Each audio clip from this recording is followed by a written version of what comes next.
ታዛለ።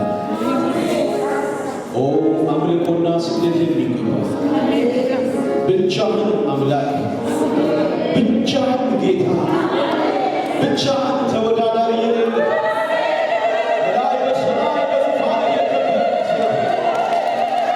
አሁንም ክብር ላንተ ብቻ ነው። ክብር ላንተ ብቻ ነው። አምልኮ ላንተ ብቻ ነው።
እግዚአብሔርን በረጅምና ከፍ ባለ ዙፋን ላይ ተቀምጠዋል።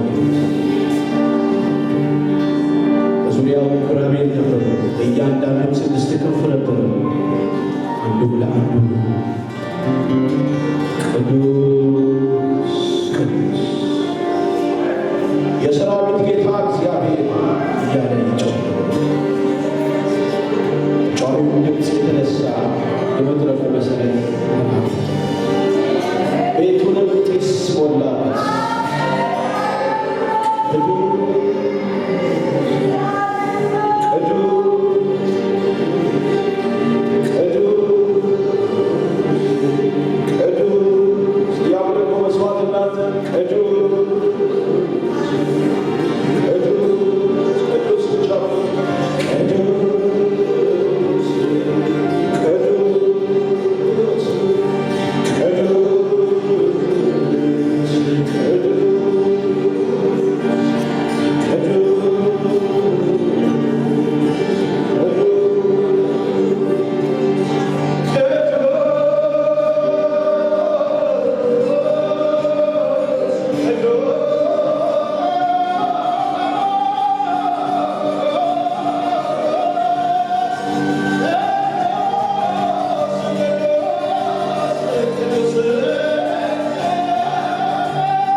ቤተክርስቲያን መሪዎችን እግዚአብሔር ይባርካቸው።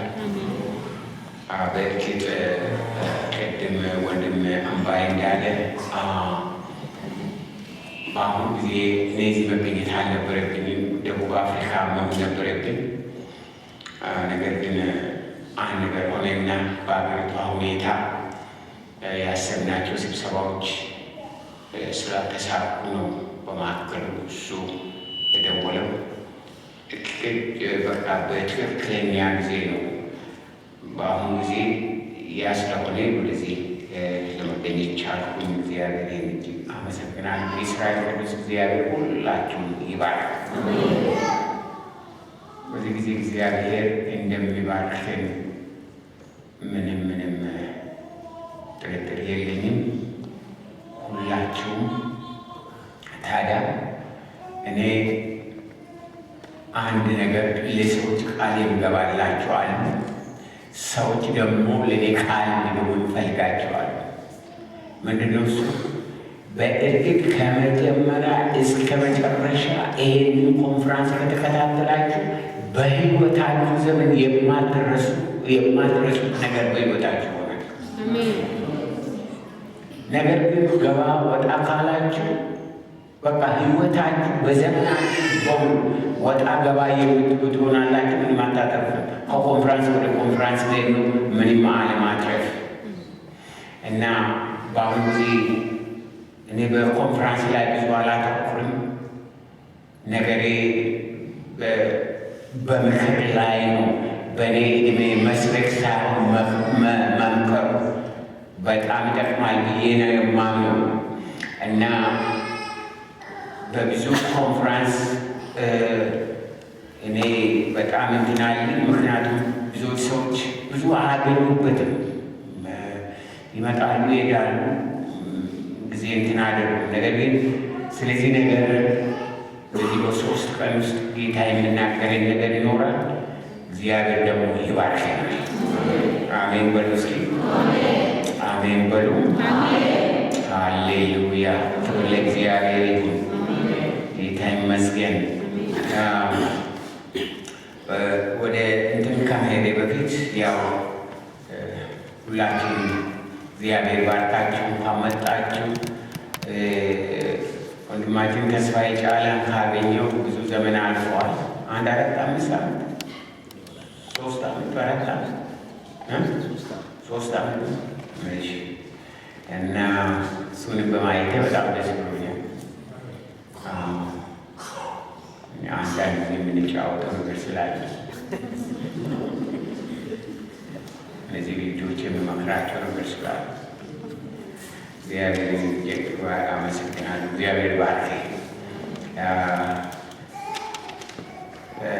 ወንድማችን አምባዬ ትክክል በደንብ ኮሚኒኬት አድርጎ ነው ይሄ ነገር እንዲቻል የተደረገው። እግዚአብሔር እጅግ እናመሰግናለን። አሁን እንግዲህ ወደ መልእክቴ ከመሄዴ በፊት አንድ ያመጣሁት እንትን አለ።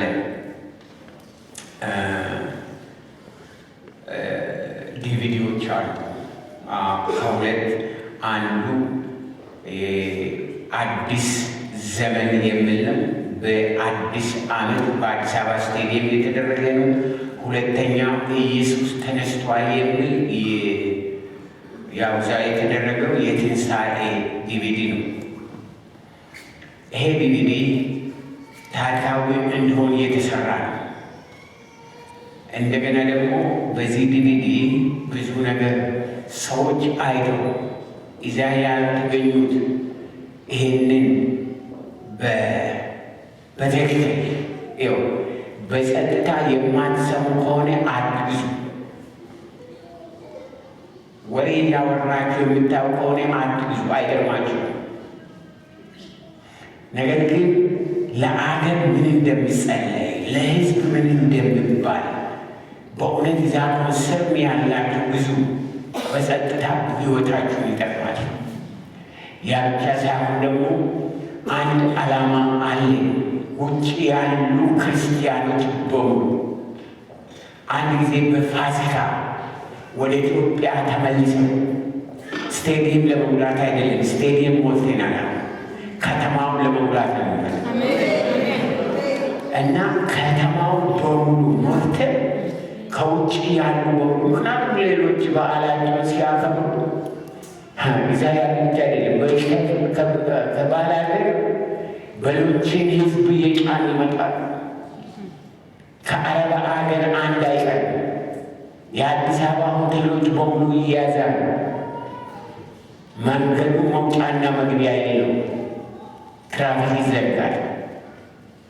በኢትዮጵያ ስታቲስቲክስ በኢትዮጵያ ውስጥ ያሉ ኢቫንጀሊካልስ ፕሮቴስታንቶች 18 ሚሊዮን ናቸው ተብሎ ከተነገረኝ 1 ዓመት አልፎታል። 18 ሚሊዮን እስኪያስ 18 ሚሊዮን ኢትዮጵያውያን በፋሲካ ቀን ወጥተው ኢየሱስ ተነስቷል ብሎ በሀገሪቷ ላይ ቢዘምሩ ቢዞሩ ከቤታቸው ቢወጡ በምድሪቷ ላይ ለውጥ አይመጣም ብላችሁ ታስባላችሁ? ይመጣል አይደለም? ጌታ ያመጣዋል፣ ያደርገዋል። ችግራችን በቃ አእምሯችን በጣም ትንሽ ስለሆነ ልክ እንደ በዓል ብለን ወደ ውስጥ ገብተን መዘምራለን፣ እኛ ይዘምራሉ፣ እኛ ለመዘምራን እንሰብካለን። ዓለም የምናደርገውን አቅ ስለዚህ ከዚያ መውጣት አለብን እና የምንዘምረው ለዓለም ነው። የኢትዮጵያ ሕንፃዎች፣ የኢትዮጵያ መንገዶች የክርስቶስ ኢየሱስን ትንሣኤ መልእክት መስማት አለባቸው እና ስለዚህ እናንተም ወደ ኢትዮጵያ የምትሄዱ ከሆነ በዛን ጊዜ የምትሄዱ ሁላችሁ የምትሄዱ በሚመጣው ዓመት በአገሪቷ ያሉ አብያተ ክርስቲያናት በሙሉ እንዲዘጉ ሊጠይቅ ነው። በሙሉ አሮጊቶች፣ አዛውንቶች፣ ሕፃናት በሙሉ ወጥቶ በመንገድ ላይ ኢየሱስ ተነስተዋል ብሎ ይመስል ያ የሚያስፈልገው እና ስለዚህ ይሄ ለዛኛው ቅምሻ ነው እና ይሄንን ሁለቱም ብታገኙ በጣም በጣም ቆንጆ የሆነ ይሄንን የሰራ ካምፓኒ የአሜሪካ ካምፓኒ ይዞ የሰራው ዝም ብሎ እንደው እዚህ እዛ የተደረገ ያለ እና እነሱ እዛ ጊዜ ያሉት በአሜሪካ እንዲህ ብሎ $25 ነው ያሉ። በኢትዮጵያውያን $5 እንደማይገኙ ስለማቅ $10 እንዲስከት ተደረገ በአሜሪካ። እነዚህ ያለው እኔ አላውቅም።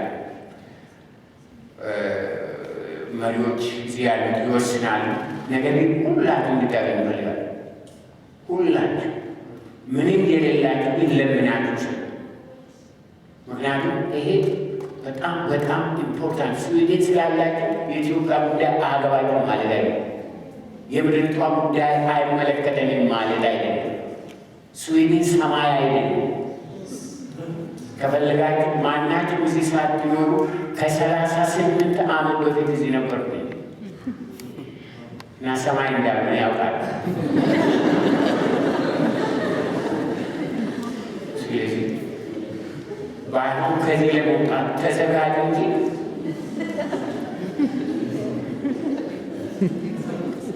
ከዚያ በላይ እና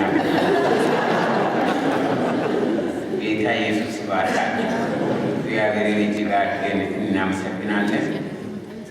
ሁላችሁ ምልክት ያላችሁ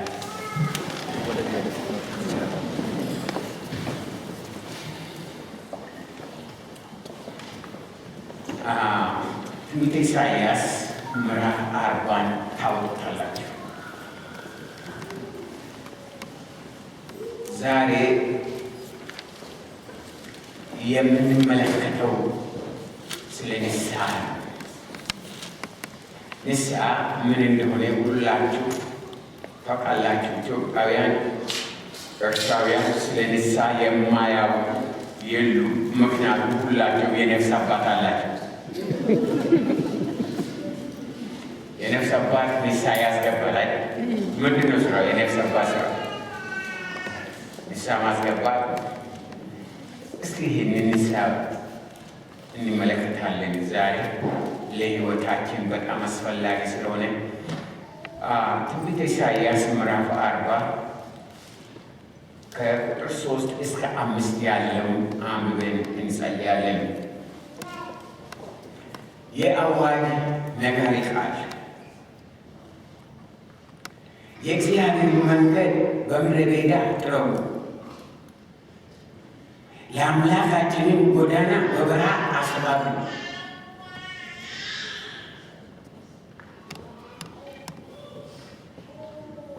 እጅግ መስራት በሚያስቸግር ቦታ ላይ ነው ሰውየው ነቢዩ ይሄንን በመንፈስ እያየ የምናገር። የእግዚአብሔር መንገድ በምድረ በዳ ጥረጉ፣ በምድረ በዳ ለአምላካችንን ጎዳና በበረሃ አስተካክሉ። በረሃ ሸለቆ ሁሉ ከፍ ይላል፣ ተራራውና ኮረብታው ሁሉ ዝቅ ይላል። ጠማማው ይቃናል፣ ስባብጡ ሜዳ ይሆናል። የእግዚአብሔር ክብር ምን ይሆናል? ምን ይሆናል? ይገለጣል። ያ ሁሉ ከሆነ በኋላ የእግዚአብሔር ክብር ይገለጣል። ሥጋ ለባሽን ሁሉ በአንድነት ምን ያደርጋል? ምን ያደርገዋል? ያየዋል። ስንቶቻችሁ ናቸው አንድ ነገር አይታችሁ የሚታወ አንድ ያላችሁ? ብዙዎቻችሁ ያየዋል። የሚታይ ነገር ይሆናል። የሚታይ የሚጨበጥ ነገር ይሆናል። ያየዋል። የእግዚአብሔር አፍ ይህን ምን አድርጓል? እግዚአብሔር ከተናገረ ምን ይሆናል? እግዚአብሔር የተናገረው ምን ይሆናል? ልጆችሽ ከእግዚአብሔር የተማሩ ይሆናሉ፣ የልጆችሽን ሰላም ይሆናል ተብሎ እንደተጻፈ ሰማይና ምድርን የፈጠረ ኃያልና ድንቅ እግዚአብሔር በናዝሬቱ በጌታ በኢየሱስ ክርስቶስ ስም ዛሬ ለልጆች ለኛ ሰማያዊን ቃልን እንድታስተላልፍልን እንጠይቃለን። በውስጣችን አድሮ ሕይወታችንን ለውጦ ጌታ እግዚአብሔር ሆይ በዘመናችን ለክብር የሚሆን ሥራ በሕይወታችን ተሰርቶ እኛም ጌታ እግዚአብሔር አምላክ ፍሬያማዎች ሆነን ከዚህ ዓለም እንድናልፍ በጌታ በኢየሱስ ክርስቶስ ስም ተገናኘን። በቃሊ ተገናኘን። በእውነቲ ተገናኘን። ተራራ ሁሉ ኮረብታ ሁሉ ዝቅ በል፣ ሸለቆ ደግሞ ከፍ በል። እግዚአብሔር ሆይ ሁሉም ነገር ይስተካከል። ለአንተ መምጫ ሁሉ ይዘጋጅ። ውስጣችን ይዘጋጅ። መንፈሳችን ይዘጋጅ። አመለካከታችን፣ አስተሳሰባችን ይዘጋጅ። በጌታ በኢየሱስ ክርስቶስ ስም አዘጋጀን። ክብር ለአብ፣ ክብር ለወልድ፣ ክብር ለመንፈስ ቅዱስ አሁንም እስከ ዘላለም የሚሆን አሜን። እግዚአብሔር ባርክ።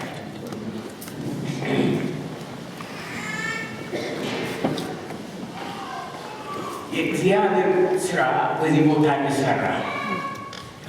የእግዚአብሔር ክብር በዚህ ቦታ እንዲገለጥ፣ የእግዚአብሔር ስም በዚህ ቦታ እንዲጠራ የምትፈልጉ ሰዎች ናቸው። እግዚአብሔር እንግዲህ እናመሰግናለን። ሁላችን ይሄንን እናውቃለን። ይሄንን ፈልገን ይመጣል። እዚህ ድራማ የለም፣ እዚህ ሌላ ነገር የለም። ከእግዚአብሔር የሚሰማልን ብለን እንመጣል። እግዚአብሔር ደግሞ የሚናገረው ለእኔና ለእናንተ የሚጠቅመው ብቻ ነው። ለእኔና ለእናንተ ላለንበት ሁኔታ፣ ላለንበት ዘመን፣ ላለንበት ሕዝብ ልናገር ፈልጎ ነው። ስለዚህ ነው እግዚአብሔር የሰበሰበን። በዚህ ክፍል መልእክት መሰረት እግዚአብሔር ይሰራል ያለው እንዲሰራ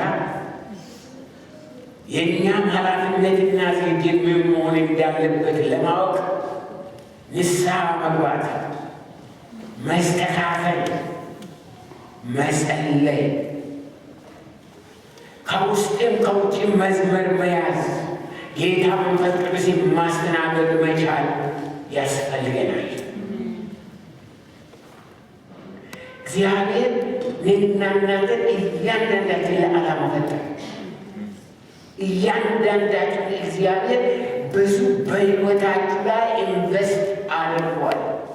በእኔ ሕይወት ላይ ብዙ ኢንቨስት አድርጓል እግዚአብሔር። እኔ ሐኪም አይደለሁም።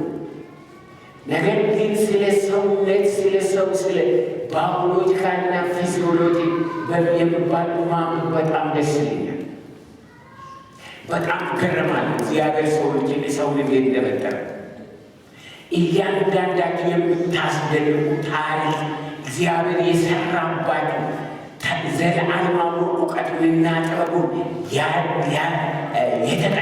ተጠቅሞ የፈጠራችሁ እኔና እናንተ ሰው ፊቱን አይተን ሁኔታውን አይተን እንዲህ ነው እንዳሉ እንላለን። አይምሰላችሁ እንጂ እግዚአብሔር በእኔና በእናንተ ላይ የተጠቀመው ማስተዋል፣ የተጠቀመው እውቀት፣ የተጠቀመው ጥበብ ከአያታችን በላይ እግዚአብሔር በሕይወቴ ዓላማ አለው። እንደሚያምን ሰው እግዚአብሔር በእርግጥ በሕይወቴ ዓላማ አለው። በእያንዳንዳቸው እግዚአብሔር ዓላማ አለው። ለእናንተ ላይመስላችሁ ይችላል፣ ላይታያችሁ ይችላል። እኔም አንድ ጊዜ አይታየኝም ነበር እግዚአብሔር በሕይወቴ ዓላማ አለው ብዬ። ነገር ግን እግዚአብሔር በእያንዳንዳችን ሕይወት ዓላማ አለው። ወገኖቼ እንግዲህ እንደዛ ከሆነ ክርስትና ኃላፊነት ያለበት ትኩረት የሚጠይቅ የቅድስና ሃይማኖት። ክርስትና የቅድስና ሃይማኖት ነው ብሉስ እንደገና ስለሆነ በፊታችን ላሉት ዘመናት ሊመጣ ያለውን በረከት ለመውረስ ሊገለጥ ያለውን የእግዚአብሔርን ክብር ለማየት ማስተካከል የሚገቡትን አንዳንድ ነገሮችን እንመለከታለን። በመጀመሪያ ደረጃ ከሁሉ አስቀድመን የምናየው ስለ ንስሐ ሕይወት ይሆናል። በመጽሐፍ ቅዱስ ውስጥ መሰረታዊ ለውጥ በእንግሊዝኛ ሜጀር ሽፍት ይላሉ። ከመምጣቱ በፊት እውነተኛ ንስሐና እውነተኛ ጸሎት ይቀድማል። በቤተ ክርስቲያን ታሪክ ውስጥ እውነተኛ ለውጥ ከእግዚአብሔር የሆነ ለውጥ፣ ከእግዚአብሔር የሆነ ፈውስ፣ ከእግዚአብሔር የሆነ ኅብረት፣ ከእግዚአብሔር የሆነ መንጻት ከመምጣቱ በፊት ንስሐና ጸሎት ይቀድማል። እግዚአብሔር ለንስሐ ይጠራናል ማለት ነው እና ስለዚህ ይሄንን ስለ ንስሐ ደግሞ በመጠኑ እንመለከታለን። የብሉይ ኪዳን የመጨረሻ ነቢይ፣ የአዲስ ኪዳን የመጀመሪያ ወንጌላዊ የሆነው ዮሐንስ መጥምቁ ይባላል። የእግዚአብሔር መንግሥት ቀርባለችና በመንፈስ ቅዱስ የሚያደርግ ቀርቧልና ተቀበሉ ዘንድ ንስሐ ብሎ እየሰበከ መጣ። ስለ ኢየሱስ በደጅ ላይ በመንፈስ ቅዱስ ሊያጠምቅ ነው። እናንተ ግን ንስሐ ግቡ እያለ በበረሃ እየጮኸ መጣ። ስለ ጌታ ኢየሱስ ክርስቶስ መምጣትና አገልግሎት በሰፊው ተናገረ። ጌታ ኢየሱስ ክርስቶስን በመጣ ጊዜ እንደዚህ አለ፣ የእግዚአብሔር መንግሥት፣ የእግዚአብሔር ምሕረት፣ የእግዚአብሔር ፈውስ፣ የእግዚአብሔር ዘመን፣ የእግዚአብሔር ጉብኝት፣ የእግዚአብሔር በረከት ቀርቧልና ንስሐ ግቧል። ስለዚህ በመጽሐፍ ቅዱስ ውስጥ የምናያቸው የእግዚአብሔር ሁሉ በፊት ሕዝብን ለንስሐ ነበር። መንፈስ ቅዱስ በወረደበት ቀን ጴጥሮስ ቆሞ በሰበከ ጊዜ ምን አለ? ንስሐ ገባል። ወንጌል ሰባኪዎች በሙሉ በዓለም ላይ በተበታተኑ ጊዜ በሄዱ ጊዜ መስበክ በጀመሩ ጊዜ ያሉት የመጀመሪያው ንስሐ ገባል። ንስሐ እጅግ አስፈላጊ ስለሆነ ነው። ንስሐ የሚባለው ቅድም እንዳልኳቸው በምድራችን የተለመደ ነው። ነገር ግን በመጽሐፍ ቅዱስ ውስጥ ሁለት አይነት ንስሐ አለ። ይሄንን እንድታውቁ ፈልጋለሁ። ሁለት አይነት ንስሐ ነው ያለ።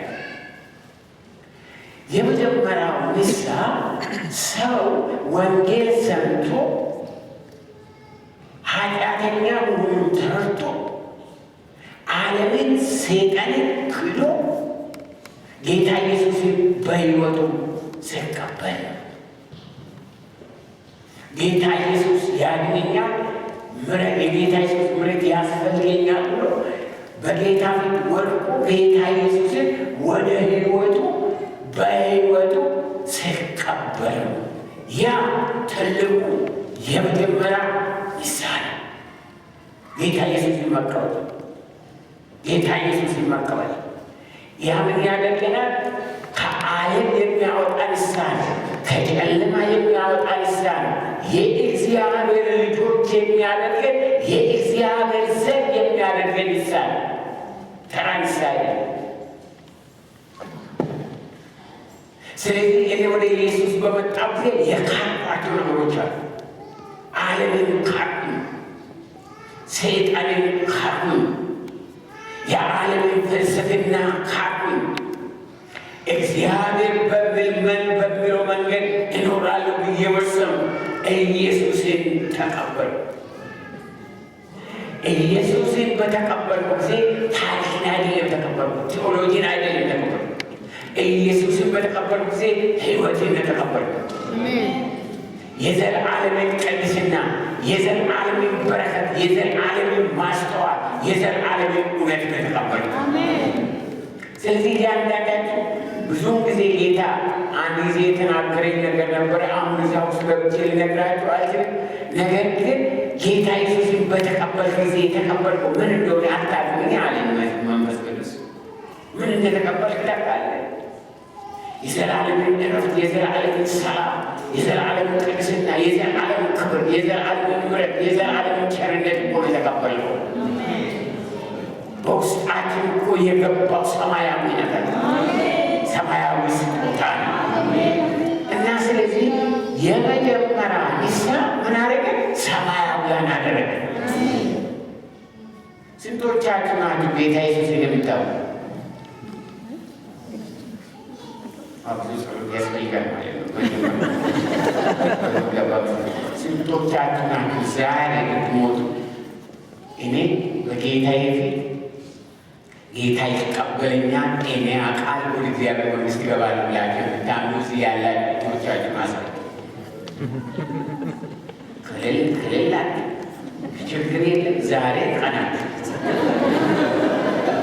አሁን ምክንያቱ ስ ቨሪ ሲሪየስ በጣም በጣም ማሰብ የሚገባ ነገር እና ስለዚህ ጌታ ኢየሱስን በተቀበላችሁ ጊዜ ይህን ዘላለማዊነትን የተቀበሉ ዘላለማዊ ክብር፣ ዘላለማዊ ራዕይ፣ ዘላለማዊ እውነት፣ ዘላለማዊ ሕይወት የማይሞት የማያልፈው የተቀበል ነው። ጌታ ኢየሱስን መቀበል ያ ማለት ፍልስፍና አይደለም።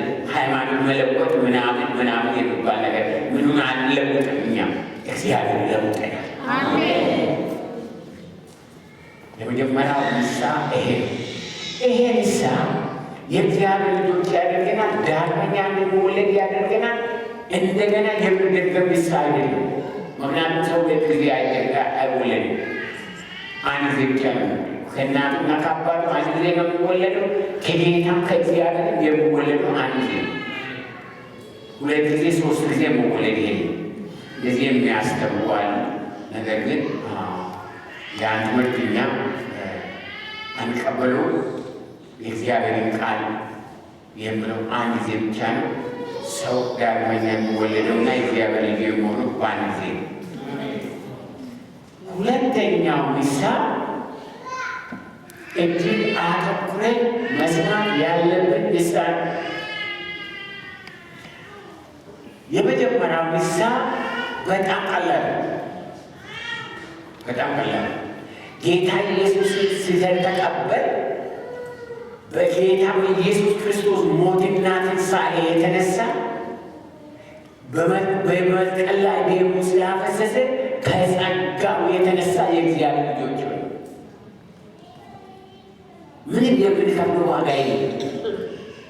ይሄ የእግዚአብሔር ጸጋ የምንለው በተለይ ሉተር የታወቀበት ዓይኑ የተከፈተበት በዚህ ትምህርት እና ስለዚህ ምንም ሰው ምንም አላደረገም። ኢየሱስ ጌታዬ ነው ብሎ ጠራ። ጌታ ሕይወቱ ለወጠው፣ ዳነ። የመጀመሪያው ምሳሌ በእግዚአብሔር ጸጋ መዳን ነው። የኔና የእናንተ ስራ አይደለም። እኔና እናንተ ለመዳን ኢየሩሳሌም አንሄድ፣ ተራራ ላይ አንወጣም፣ ወይም ወደ ወንዝ አንገባ፣ ጫካ ውስጥ አንቀመጥ፣ ቅጠል አንፈነድስ። ዋጋ ጸጋ ነፃ ማንም ስለማይችል ማንም መክፈል ስለማይችል ሊኖርበት ስለማይችል እግዚአብሔር የሰጠን ጸጋ ነው። እስከ ክብር የሰጠው ለዚህ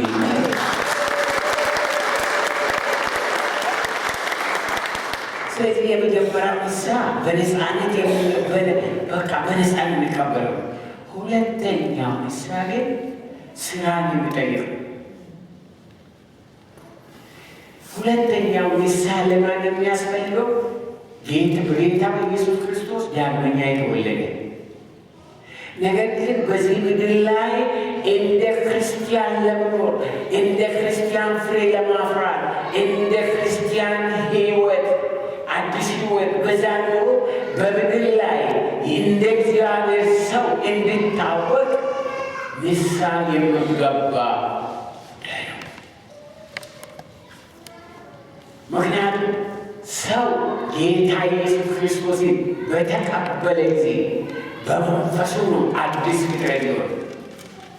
በስጋው አይደለም። ስጋ አይለወጥም። ስጋ ዳግመኛ አይወለድም። ስጋ ነው። ስጋ ጥሬ ነው። በውስጣችን ያለው የእግዚአብሔር መንፈስ መጣና መንፈሳችንን አዲስ ፍጥረት ነው። ስጋችን ስጋ እና ይሄ ስጋ ሁሉ ጊዜ ራበኝ፣ ጠማኝ፣ አስቸገረ ምናምን በቃ ሁሉ ጊዜ ኮምፕሌን ማለት ነው። ሁሉ ጊዜ ማጉረምረም ነው። የእግዚአብሔርን ድምፅ አልፈልግም፣ መጸለይ አልፈልግም፣ ይሄንን አልፈልግም። በቃ ሰው ማንከራከት ነው ስጋ። እንዲያውም ሉተር ያለ ምንድን ነው? ሰው ግማሽ ቅዱስ ነው፣ ግማሽ ኢቭል ነው አለ። ምንድን ነው ኢቭል? ክቡር ምንድን እና ግማሹ ሰው ቅዱስ ነው አለ። የሌላ ባርቱ ግን በጣም ክቡር ነው። ስለዚህ አሁን እናንተ እዚህ ያላችሁ ግማሻችሁ ቅዱስ ነው፣ ግማሻችሁ ነው ያድናችሁ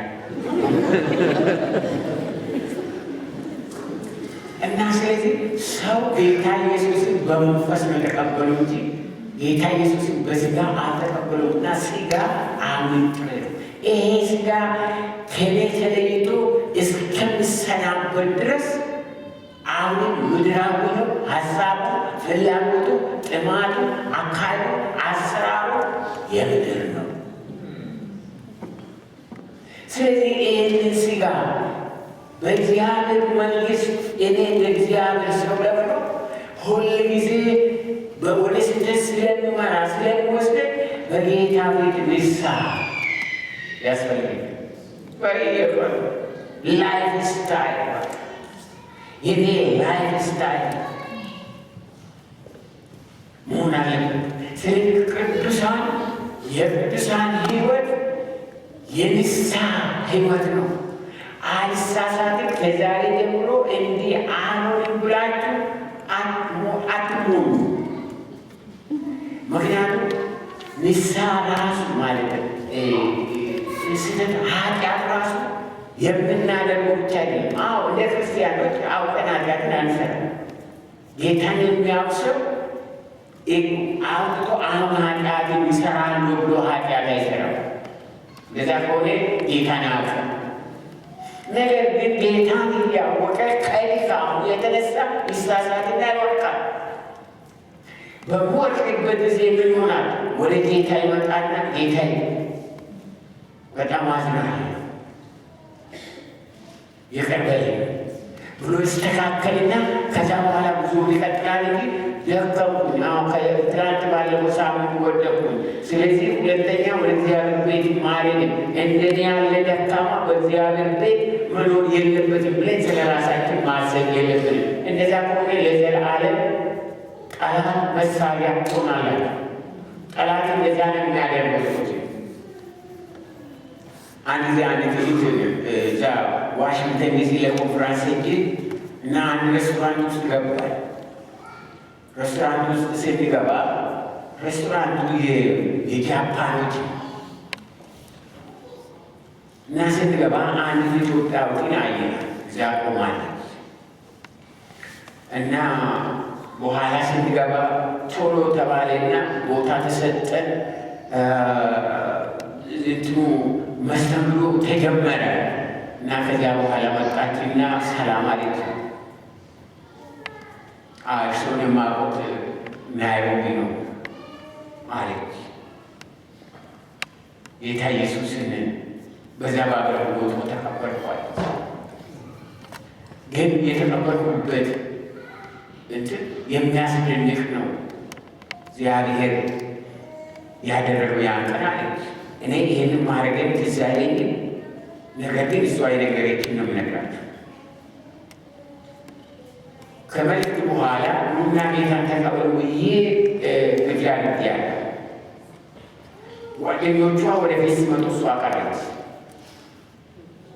እዛ በኋላ አንቺ ሴት ለምን ቀረሽ? ነይ ወደዚህ ብሎ ጠሩኛል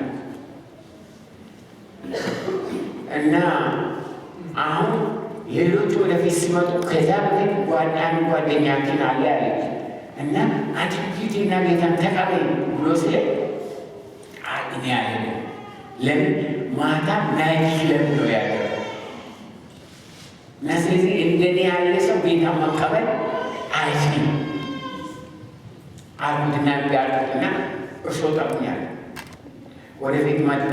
ለምንድን ነው ያልመጣሽ ብሎ ጠየቁኛል። እኔ እንደዚህ ናይት ክለብ አድርገኝ ነው በእግዚአብሔር ቤት እኔ አልገባም ብዬ ስነግሮት፣ አሁን ስለ ናይት ክለቡ አይደለም ስለ ኢየሱስ ነው የምናወራው።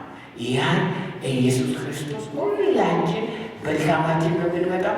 ኢየሱስ ክርስቶስ በጸጋ ይሆንሻል። አሁን እሱን ተቀበያለሁ። ከእርሱ አፍ ይሄ ስለመጣ እኔ የምፈረድብኝ መሰለኝ። ጌታ ተቀበልኩና ያን ቀን ህይወት የተለወጠ ያለ ከዚያ ጀምሮ ህይወት ተለውጦ ሌላ አዲስ ፍጥረት ሆኜ ከዚያ መጣሁ። ወደ አሜሪካ መጣሁ።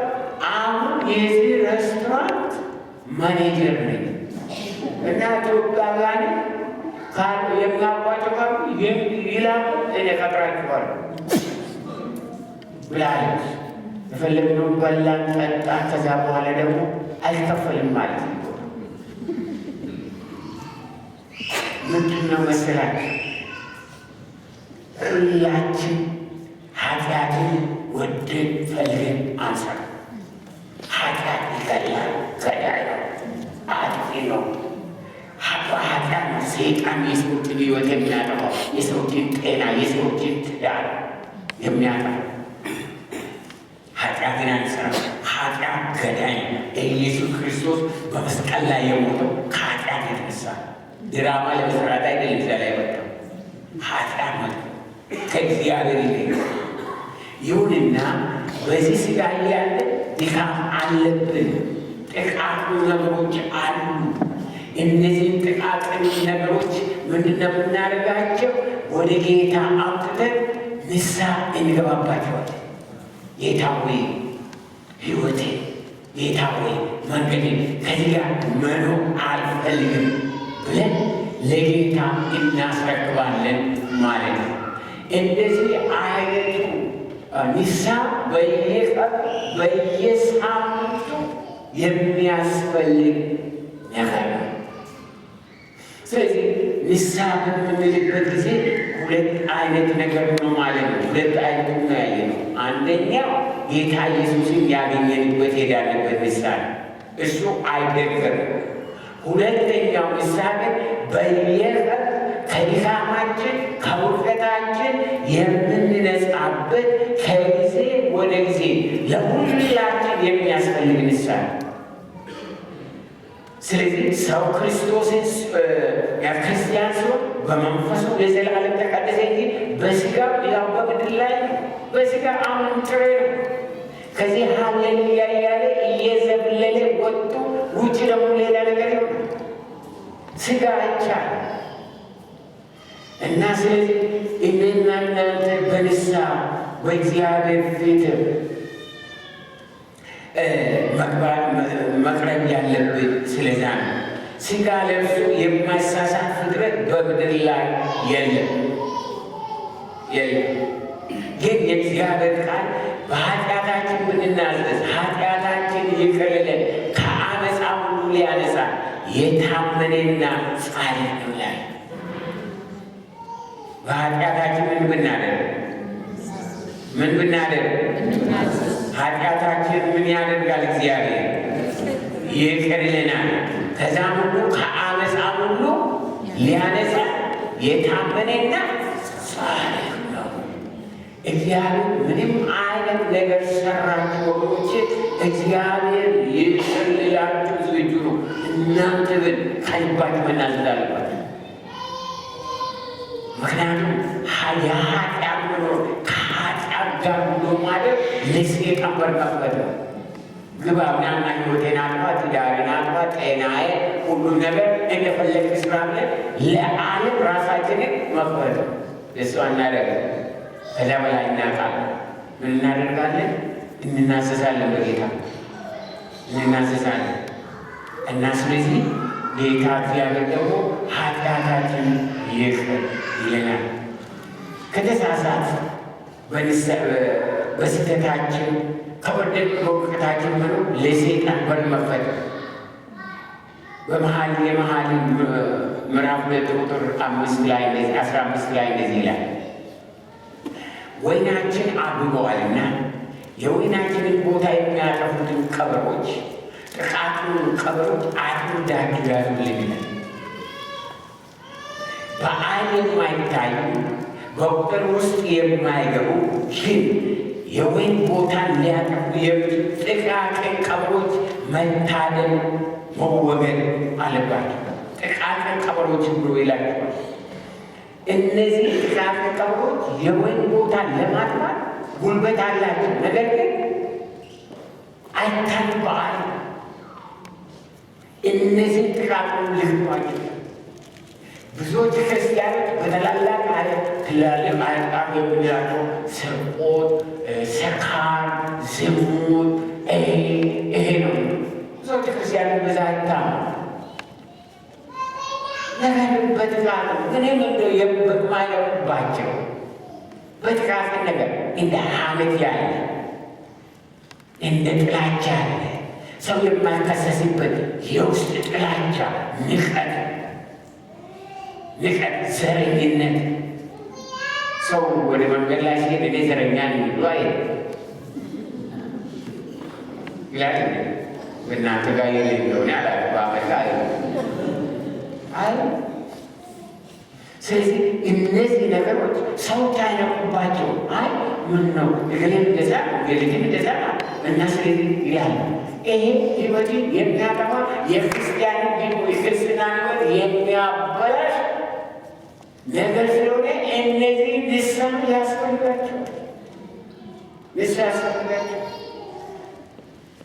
በምድራችን በተለያየ ብዙ የብሔር ብሔረሰቦች ጥቅሞች ነው ያለ እና ብዙ ናቸው። እኔ አንዳንድ ጊዜ ሳስበው እግዚአብሔር አሁን ኦሮሞች ብቻ አይበቃም እንደ ምን ሌሎች ምን ያስፈልጋል?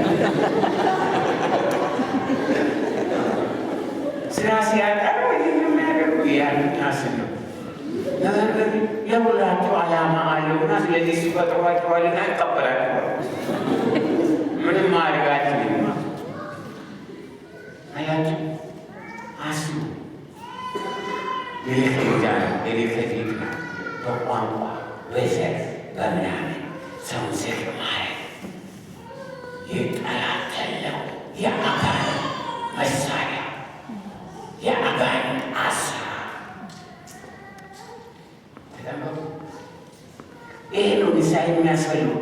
ቃፍሩ ማለት እነዚህን ቀበሮች እነዚህ ቃፍሩ ቀበሮች አጥብቃችሁ ያስባለ መጠመድ አለባቸው። እነዚህ የተካፈሉ ነገሮች ብዙ ጊዜ መንፈሳዊ ሕይወታችንን የሚያመርቁ ካለንበት በድልና በምስጋና እንዳንወጣ የሚያደርጉ የሚታዩ የምናልፍባቸው ኃጢአት አይደሉም። የጸሎት ጊዜያችንን የሚስሩ የጸሎት መንፈሳችንን የሚያበላሹ ዞር ብለን የማንነቃባቸው ጥቃቅን ስህተቶች ጥቃቅን ኃጢአቶች ናቸው።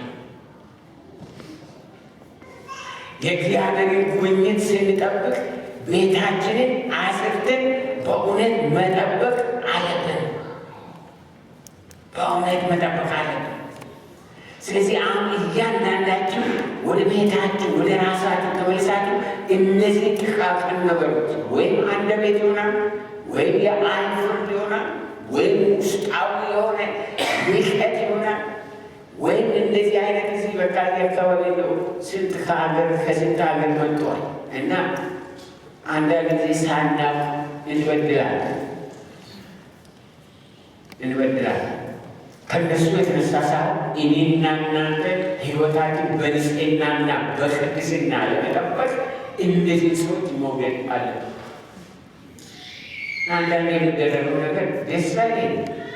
ቅድም ከወንድም አምባዬ ጋር ስንመጣ በመንገድ ላይ በቃ የተጣሉ እነዚህ ይሄ ምንድን ነው የሲጋራ ምናምን አሁን አእምሮ ያለው ሰው በእንደዚህ አይነት መንገድ ላይ ይጥላል፣ የቆሻሻ መጣያ ያሳያል።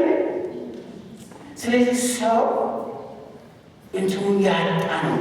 አእምሮ የላቸውም። አንዳንዶቹ አእምሮ የላቸው። ምክንያቱም ያሉበት መንፈስ ያሉበት ሃይማኖት ራሱ የጨለማ ሃይማኖት ቆሻሻ ነው። ቆሻሻ ነው ከልባይ ከልብ ነው ቆሻሻ። ንጽሕና የሚባል ነገር የለም። እኔንና እናንተን ግን ክርስቶስ ኢየሱስ ምን አደረገን? አነጻን። ኢየሱስ አነጻን በሉ። ስለዚህ እኔና እናንተ ኃላፊነት አለብን። እዚህ ሀገር ስንኖር ለዚች ሀገር ንጽሕና፣ ለዚች ሀገር ኢኮኖሚ፣ ለዚች ሀገር ኑሮ ህብረተሰብ ብዙ አስተዋጽኦ የምናደርገው ነገር አለ። ሌሎች ስለሚያደርጉ አናደርግም። ሌሎች ስለሚሰብኩ አንሰብክም። ስለሚያታልሉ አናታልልም። ውዶንዱታል እንደሱ አናደርግም። ምክንያቱም በእኛ ላይ የተጠራው ጌታ የከበረ ጌታ ኢየሱስ የከበረ ነው። ኢየሱስ የከበረ ነው። ስለዚህ እኔና እናንተ አካሄዳችን የከበረ፣ አረማመዳችን የከበረ፣ ኑሯችን የከበረ እንደዛ መሆን አለበት። እኛ ሲያው እኛም ማክበር አለባቸው እንጂ እኛም መናቅ የለባቸው። ትናንት ወዲያ ወደዚህ በሚበርበት ጊዜ አንድ 88 ነው 89 ዓመት ዕድሜ የሆናቸው አንድ አዛውንት ጎኔ ቁጭ ብሎ ነበር እና በጣም ለመጫወትና ለማውራት በጣም ወዳሉ። ነገር ግን የእሳቸው አክሰንት ብዙ አልገባኝም። እንነጋገር ነበር እና የተቻለኝን ያህል ከእሳቸው ጋር የተዋወቅ ነበር። በኋላ ከዛ ሲወጡ ምን አሉ መሰላቸው? በአንተ ጎን ተቀምጬ በመምጣትህ ክብር ይሰማኛል። ዓለም እንደዚያ መኖር ነበረባት። ዓለም እንደዚያ መቀባበል ነበረባት ብሏል። እና ሰውዬ ምን አይቶ ምንም ያለው ብዬ ምንድን ነው መሰለህ በሄድንበት ቦታ እኛን ሳይሆን እኛ የምናምነው ኢየሱስን ሰዎች ማክበር አለባቸው። ስለዚህ ነው በንጽሕና መመላለስ ያለብን፣ በንጽሕና መመላለስ ንስሐ መግባት ያለብን። ያን ወገኖች ጥቃቅኑ ነገሮች መስኛት አለባቸው። ከመንገድ ከሕይወታችን መወገድ አለባቸው። አብዛኛው ጊዜ የእግዚአብሔር ሕዝብ የምጠቃው በቀላሉ በመታለል በመታለል። ለምሳሌ የዘላለም እግዚአብሔር ሰባተኛውን ቀን ቀድሶ ባርኮ የአምልኮ ቀን አድርጎ ሰጠን። ሰባተኛው ቀን በብሉይ ኪዳን ውስጥ ሰባተኛው ቀን ቅዳሜ ነው። በአዲስ ኪዳን ውስጥ እሑድ ነው። እሑድ የሆነበት ምክንያት ጌታ ኢየሱስ ክርስቶስ ከሞት የተነሳበት፣ መንፈስ ቅዱስ የወረደበት፣ ከዛ በኋላ ቤተክርስቲያን በምድር ላይ የተቋቋመችበት፣ ሐዋርያት አምልኳቸውን ያደረጉበት እሑድ ቀን ስለሆነ እሑድ ለሁላችን ለአምልኮ የተሰጠን ቀን። ነገር ግን ስንቶቻችንን በጊዜ መጠን የተሰጠችንን ጊዜ አምልከን ጌታን አክብረን የምንሄደው? ይሄ ምንም አይመስለን። አንዳንዶቹ በቃ ጊዜ በሩጫ በጣም ይገባል። ከዛ በኋላ ተዘመረ በቃ እንትን ብሎ ወደ ሀገሩ ተመልሶ ይሄዳል። ምንም አገኙ በሕይወታቸው ዘመን ምንም አገኙ፣ አያድጉ፣ አይለወጡ፣ ሌሎችም ለምስክርነት አይሆኑ። ስለዚህ እናንተ ሁላችሁ እሑድ በሚሆንበት ጊዜ በስንት ሰዓት ነው አምልኮ ይነገራችኋል። በዚያ ሰዓት ተገኝታችሁ ከብዙሃን ጋር መታችሁ አትረብሹ። ሰዎች አምልኮ ከጀመሩ በኋላ መታችሁ ቦታ አትፈልጉ፣ አትውጡ። ይሄ የሕፃን ቤት አይደለም። ሰማይና ምድርን የፈጠረ እግዚአብሔርን የምናመልክበት ቤት ነው። ስለዚህ አምልኮ ከተጀመረ ሁሉ ፍሪዝ ማድረግ አለበት። እዚህ አካባቢ ውጫ የሚባል ነገር መኖር የለበትም። ስለዚህ ምንድነው ይሄ ንስሐ የሚያስፈልገው ነው። አንዳንዶቻችን ኳስ ጨዋታ ካለ ወይም ደግሞ ስላሉ ካለ ወይም ደግሞ ይሄ ካለ ዛሬ አልሄድም ይላል። የእናንተ ሃይማኖት ከኳስ ጋር የሚወዳደር ከጨዋታ ጋር፣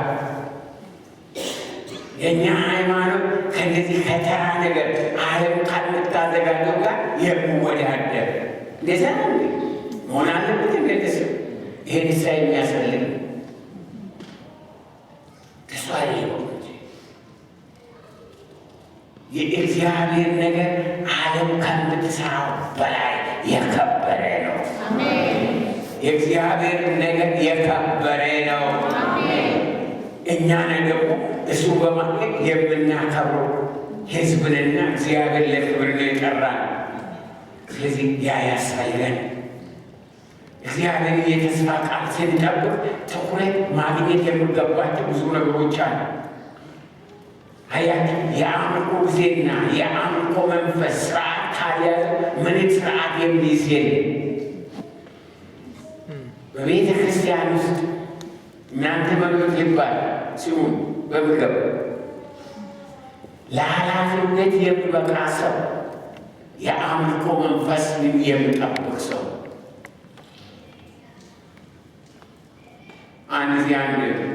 አንድ ፕሮፌሰር ምን አለ?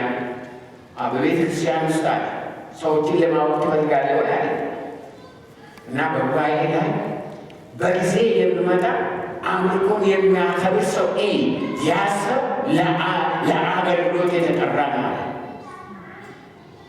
እውነቴን አገልጋይ ሆኜ ቤተ ክርስቲያን መምራት ከጀመርኩ በኋላ እሱም ማየት ጀመሩ።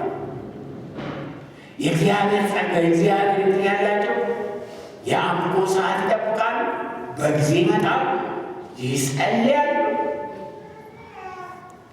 በጣም ይታመናል። በቃ ይህንን አድርጉ ካልኳቸው የማያደርጉት ነገር የለም።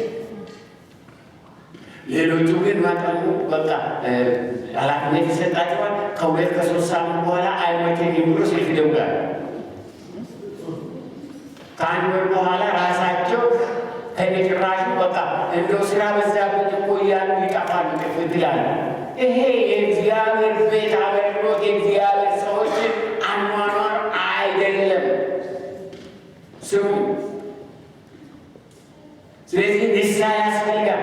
ይህቺ ቤተ ክርስቲያን በስዊድን ምድር ሆነ በስካንዲኔቪያ በአውሮፓ ሆነ በዓለም ምስክርነት እንዲኖራል፣ ድምፅ እንዲኖራል፣ መልእክት እንዲኖራል ከተፈለገ እኔና እናንተ መጀመሪያ መስተካከል አለብን።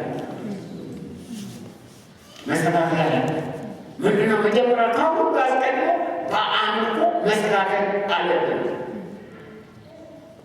ቅድም ወንድማችን ተስፋዬ ሲያስመልከን ቅዱስን አስደንቅ፣ በመንፈስ ተነጥቃችሁ እሱ የምታመልኩበትን አምላክ ጊዜው መጠበቅ ያለብን አምላክ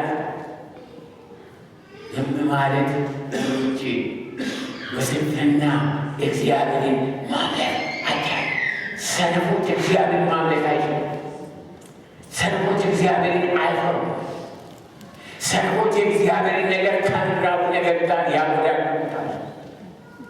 የእስራኤል ቅዱስ እግዚአብሔር ከስንፍና ይጠብቃቸው፣ ይጠብቀን እግዚአብሔር። ስለዚህ ለእናንተ ወገኖቼ እንደዚህ አይነቶቹ ነገሮች መጠንቀቅ ያስፈልገናል። ከዛሬ ጀምሮ በጊዜያችን እግዚአብሔርን አንስረቅ። ሁላችሁ በጊዜያችሁ እግዚአብሔር በሰጣችሁ ጉልበት፣ እግዚአብሔር በሰጣችሁ ጤና፣ እግዚአብሔር በሰጣችሁ ዘመን እግዚአብሔርን አትስረቁ። እግዚአብሔርን አንስረቅ። እኛ ኢትዮጵያውያን፣ ኤርትራውያን እግዚአብሔርን በመስራት ተበታትነናል። ብዙ ነገር አድርሰናል። ስለዚህ እኔና እናንተ አሁን የንስሐችን ዘመን ነው፣ የፈውሳችን ዘመን ነው። ወደ እግዚአብሔር ተመልሰን ላልሰርቅ ቃል ይገባል የምንልበት ዘመን። የዛ ስናደርግ በእግዚአብሔር ፊት ወገኖቼ ነገራችን የተስተካከለ ይሄዳል። አዎ እግዚአብሔርን መጠበቅ፣ እግዚአብሔርን ማምለክ፣ እግዚአብሔርን አለመስረቅ። እስኪ እጆቻችሁ እንደዚያ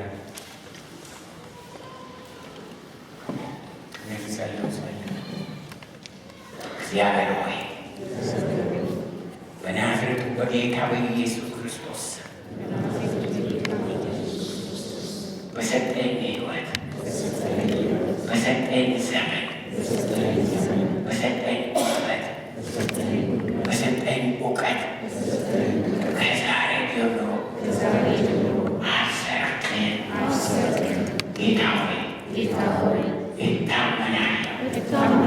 ታማኝ ባሪያ አድርገኝ በኢየሱስ አሜን።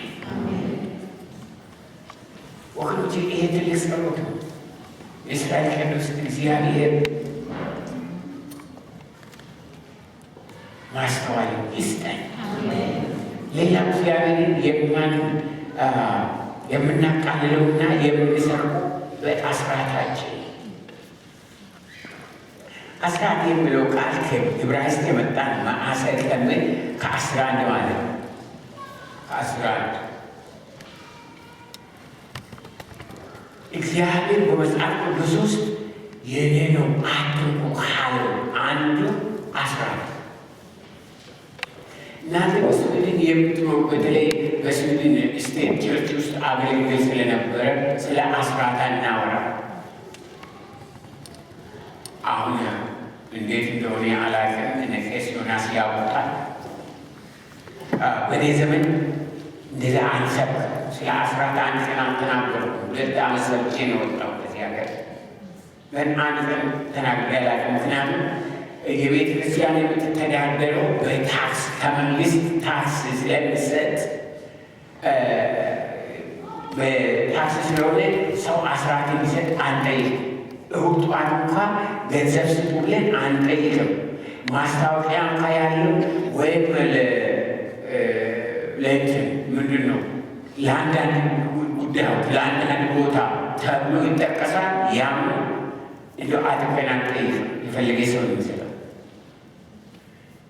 ያ የስዊዲሽ ስቴቸር ካልቸር ነው።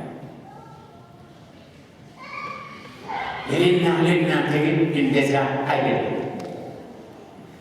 ለዚህ ይሄ ጉባኤ ሊሰበሰብ ታክስ የሚሰጥ የለም። ከመንግስት የሚታገኝ ገንዘብ አለ የለም። እና ስለዚህ ምን ማድረግ አለባቸው መሰላቸው? እግዚአብሔር ራሱ የጠየቋለ። እኔ እዚህ በነበርኩ ጊዜ በስዊዲሽ ስቴት ቸርች ውስጥ በነበርኩ በልጅነቴ ነው አስራት መስጠት የጀመርኩ። በልጅነቴ እና ወደዚህ ሀገር መጥቼ በዚህ ውስጥ መስራት ሲጀምር እዚህ ሀገር አስራት አይሰጥም እንደዛ ነው ተብሎ አስረዱኝ። ከዛ በኋላ በቃ አስራት አይሰጥም ብዬ ታውቃላችሁ። እኔም ባለቤቴም ጥሩ ገንዘብ እናገኝ ነበር። ነገር ግን ገንዘቡ ቤት እንደሚሄድ አናውቅ ነበር። ቤት አልነበረን፣ ጥሩ መኪና እንኳ አልነበረን። ግን ገንዘቡ ጠፋ ነበር። ለምን እንደምናደርግ አላውቅም። አንድ ቀን ጌታ ነው ምንድን ነው የቴሌ ገንዘብ የምናገኘው? ገንዘብ ብዙ ነው። እኔና እሷ በዛን ዘመን በአንድ ላይ በጣም ብዙ ገንዘብ የምናገኘው ነገር ምንድን ነው የሆነ ብዬ በምጠይቅበት ጊዜ ጌታ መንፈስ ቅዱስ ምን አለ? አስራት ረሳል። ተንበረከው በጌታ ከዛሬ ጀምሮ አስራቴን ይሰጣሉ አለ። ባለቤትን ገባውኝና ከዛሬ ጀምሮ አስራታችን እንሰጣለን። ህዝቡ አመነ አላመነ የራሱ ጉዳይ። እኛ ግን ከስረኛ ተቃላችሁ ወገኖቼ። ያ መስጠት በጀመር ነው በቃ እግዚአብሔር እያበለጸገን አመጣ። ስለዚህ እግዚአብሔር አስራቱ የኔ ነው አለ። የኔ ነው አለ። በቃ ሌላው የኔ ነው አላለ። ይሄ አስራቱ የኔ ነው አለ። የኔ ነው አለ። ይህንን ከነካችሁ ሌቦች ናችሁ፣ ሌቦች ሆናችሁ የተረገማችሁ ናችሁ፣ የተረገማችሁ ሆናችሁ አለቀላችሁ ማለት ነው። ሰው እግዚአብሔርን አይዘቅም ማለት ሰው ይሰርቃል፣ እግዚአብሔር ግን ሰው ሰርቃል። እናንተ ግን እነይን ነው የምትሰርቁታል። ለምንድን ነው? እግዚአብሔር ከሌላ ከእናንተ ገንዘብ ፈልጎ አይደለም። አንድም የተመሳለ ገንዘብ እግዚአብሔር እኔን ስለሚፈልገኝ ነው። እኔን ሊባርከኝ ስለሚፈልገኝ ፕሪንሲፕል ነው የእግዚአብሔር ፕሪንሲፕል። እና ስለዚህ ይሄን ሳይናስፈልግ ነው። አንድ ጊዜ ጌታ የኢኮኖሚ ንሳ በህዝቡ አስተምራለሁ። እኔ ወደ ስዊድን መጥቼ ያን ማስተማር ትዛየ ነው። ስለዚህ በተለያየ በኢትዮጵያ ሆነ በአሜሪካ፣ በካናዳ በብዙ ቦታ የኢኮኖሚ ንሳ ህዝቡን አስገባ ነበረ። ምክንያቱም እግዚአብሔርን የሰረቀ ሰው በኢኮኖሚው ላይ መረከብን ያመጣል። የኢትዮጵያ ሰቆቃ ሁሉ ጊዜ የኢኮኖሚ ችግር ኢኮኖሚ በቃ ኢኮኖሚያችን ሁሉ ጊዜ በቃ ከእጅ ወደ አፍ ልክ ምድረ ሜዳ እስራኤላውያን መና ነበራቸው። መና ከእጅ ወደ አፍ ማስቀመጣቸው እና ስለዚህ ንስሐ አስገባቸዋል። በምንድን ነው ንስሐ የሚገቡት? ጌታ መምሪያ ሰጠን። የእግዚአብሔር ነገር ሁሉ ጊዜ እንዴት አስደናቂ መስላል። ምንም እንዴት አድርጌ ነው ምንድን ነው ምን ብሎ ንስሐ የሚገቡታል? ንስሐ የሚገባ ሰው ዝም ብሎ በአፍ ንስሐ ገባ አይደለም፣ አክሽን አለው። አክሽን ምንድን ነው? በስዊድንኛ ወይም በእናንተ ቋንቋ ተግባራዊ ማድረግ ነው። እና እንዴት አድርጎ ተግባራዊ ያደርጋሉ? ታውቃላችሁ፣ አልዋሻችሁ፣ እንደዚያ እያንዳንዱ ሰው እስከ ዛሬ ያገኘው ደሞዙ የዘር ማንዘሩ ደሞዝ $100 እንዳገኘ $100 እንዳገኘ ይቆጠራል። እስከ ዛሬ ያገኘው ያገኘው እንትን $100 ይቆጠራል። እንደ ካሬ ሰው ኢትዮጵያ ውስጥ $100 ስዊድን 100 ክሮኖር ማለት ነው። ሰው አስራትን ከሰጠ $100 ወይም $100 ክሮኖር ውስጥ ምን ያህል ይሰጣል? 10 ነው። አታውቁም? 10 ጊዜ ቢሆን እስራኤል ቢሆን አሜሪካ ቢሆን አንድ ነው። ከ11 ነው። ከመቶ ስንት ነው? 10። ስለዚህ እያንዳንዱ ሕዝብ የዘር ማንዘሩ በደል $100 እንዳገኘ $100 እንዳገኘ $100 ክሮኖር እንዳገኘ ቆጥሮ ከዛ አስራትን ያምጣል። ሲያመጣ የንስሐዬ አስራትን እኔም ስለሰረኩ ዘር ማንዘሬ ስለሰረቀ በአንተ ቤት ንስሐ እገባለሁ ብሎ ያላሰውን ያምጣል። የሚያስደንቅ ስራ። በጣም ብዙ ሰው ባለፈው ጊዜ አንዲት እህት አገኘች ኢትዮጵያ እና ትዝ አትለኝም አንተ አለች። የዛን ጊዜ የንስሐ እንትን ስመጣ እኔ ለራሴ ብቻ ሳይሆን ለቤተሰቦቼ ሁሉ ንስሐ ገባሁ አለች። እስከ ዛሬ $100 ከዛ በኋላ ለዚያ መጣሁና ለራሴ ለአባቴ ለእናቴ ለወንድሞቼ 5 ወንድሞቼ ለሁላቸው ንስሐ ገባሁ አለች። 18 ያመጣ ዛሬ እግዚአብሔር አበልጽጎኝ አለች። ፎቅ እየሰራሁ ነገር የገንዘብ ጉዳይ አይደለም ይባላል፣ የመታዘዝ ጉዳይ እና ብዙዎችን ሰዎች እግዚአብሔር ባርካል። ስለዚህ እናንተ እንደዛ ልታደርጉ ትችላላችሁ። በዚህ ቦታ እስከ ዛሬ የሰረቃችሁ ብዙ ገንዘብ ሰርቃችኋል። ጌታ ሁሉ አንቋላለ። እስከ ዛሬ የወሰዳችሁ እንደ $100 ክሮኖር ቁጠሩና ከ100 ክሮኖር ላይ 10 አምጡና ይሳሉበት እና ያምን ይደረጋል። ቤተክርስቲያኒቷ የምትጸልያባት ጸልያበት የሚያስፈልገው ነገር ያደርጉበታል። ለወንጌል ስራ፣ ለአውትሪች፣ ለተለያየ ነገር